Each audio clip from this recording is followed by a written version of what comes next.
What if being too good, too kind, and too innocent could destroy you? In a world driven by power, deceit, and selfish ambition, what chance does a man of pure heart truly have? Fyodor Dostoevsky's The Idiot explores this tragic paradox in one of the most emotionally devastating novels ever written.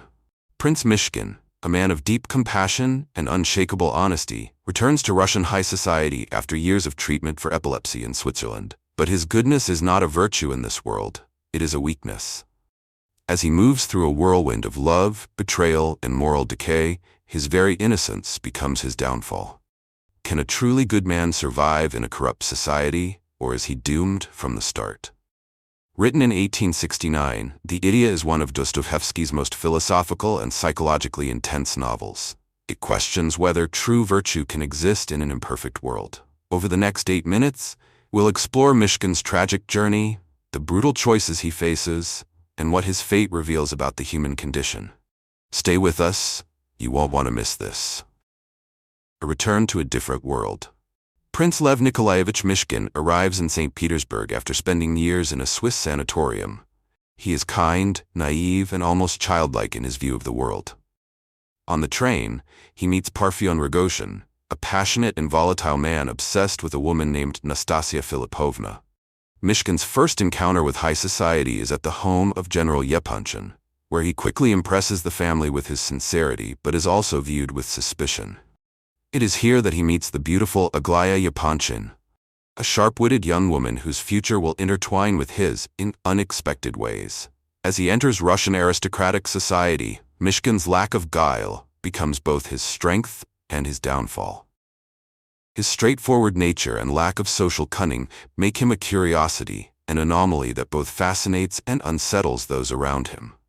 He is neither entirely accepted nor fully rejected, floating between admiration and condescension. The stage is set for a collision between innocence and cynicism. Love and madness. Nastasia Filipovna is one of the most enigmatic figures in Russian literature, proud, self-destructive, and tormented by her past. Rogozhin, blinded by obsession, showers her with extravagant gifts, while Mishkin, in an act of pure compassion, offers her his love, not out of desire, but out of a selfless wish to save her. Yet Nastasia, believing herself unworthy of goodness, chooses chaos instead. Mishkin's kindness is met with ridicule, and his innocence begins to show its fatal flaw: his inability to navigate the cruel complexities of human emotion. Despite his good intentions, Mishkin is trapped in a love triangle that exposes the limits of his virtue. His self-sacrificing love for Nastasia is noble, but it is also naive. The world does not operate on pure morality alone, and in his inability to act decisively, he loses control of the situation. Rogozhin's passion intensifies, and Nastasia wavers between self-loathing and a desperate longing for redemption. A battle for the soul. As Mishkin integrates deeper into society, he becomes the object of both admiration and mockery. Aglaya, intrigued by his innocence, is drawn to him. But can she love a man who does not operate by the same rules as the rest of the world? Meanwhile, Rogozhin's jealousy festers. He sees Mishkin as a rival, not just in love, but in moral superiority. The tension between them builds to a chilling confrontation in Rogozhin's dark, claustrophobic home, an encounter that foreshadows the novel's tragic conclusion. The rivalry between Mishkin and Rogozhin is more than a struggle for Nastasia's love. It is a symbolic battle between purity and corruption, between selfless compassion and consuming obsession. In one harrowing moment, Rogozhin even attempts to murder Mishkin, only to be stopped at the last moment. This near-death encounter underscores the novel's central question: can goodness exist in a world that does not value it? The breaking point. Mishkin and Aglaya grow closer, yet their relationship is fraught with misunderstandings. Society's expectations, Mishkin's own hesitation, and Aglaya's need for a stronger, more worldly partner lead to inevitable heartbreak. When Mishkin is once again drawn to Nastasia Filipovna, it becomes clear he is not just a man caught in a love triangle. He is a Christ-like figure, willing to sacrifice his happiness for the salvation of another. But does Nastasia want to be saved? Her decision seals their fate, leading to a moment of gut-wrenching tragedy. The weight of expectation, the burden of morality, and the complexity of human desire collide in this moment. Mishkin, despite his best intentions, is powerless to prevent the looming disaster. His unwavering kindness, once his defining trait, now becomes his greatest vulnerability. The fall of the idiot. In a final act of uncontrolled passion, Rogozhin commits a horrifying crime. Mishkin finds him sitting beside Nastasia's lifeless body, in a scene as eerie as it is heartbreaking. The two men, now bound by grief, spend the night together in silence, locked in an embrace that transcends words. By the time morning arrives, the fate of the idiot is sealed.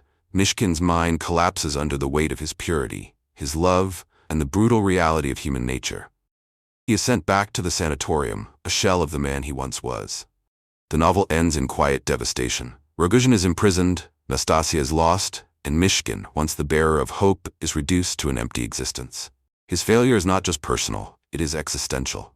The world has no place for pure goodness. The meaning of Mishkin.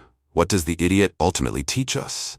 Is Mishkin a saint, or is he, as the title suggests, a fool? Dostoevsky forces us to confront an uncomfortable truth. Perhaps true goodness is not made for this world. Mishkin's tragedy is not just his own, it is ours as well. We want goodness to triumph, but in a society built on ego and self-interest, it rarely does. The novel challenges us to reflect on our own nature. How much of Mishkin's purity can we truly embrace, and how much have we already compromised? Dostoevsky, deeply influenced by his own near-death experience and time in Siberian exile, injects the idiot with his existential struggles.